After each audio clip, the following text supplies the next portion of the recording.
Welcome to Penrose Learning, where we make understanding easy. You'll start by preparing the hardware and software so the backbone works immediately. First, charge the backbone briefly. Once done, insert your phone into the clamps and press until it clicks to seat the port. Make sure the backbone's pass-through charging isn't blocked and that your phone's case won't prevent contact. Next, install the Xbox app and grant controller and network permissions. This lets your phone recognize the backbone as an input device and route audio where needed.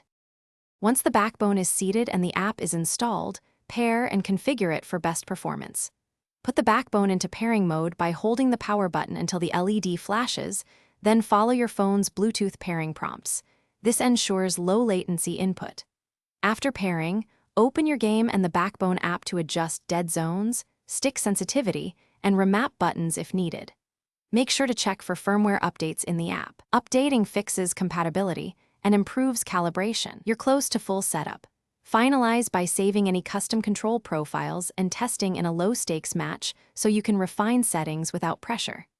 Make sure audio is routed how you expect, either through the phone or a headset, and that microphone permissions are active. If something goes wrong, try a quick reboot of your phone, remove and reseat the backbone to ensure a clean port connection, and check for firmware updates. These steps resolve most lag or disconnect issues and get you back to gameplay quickly. Thanks for watching. If this was helpful, leave a like and consider subscribing. See you next time.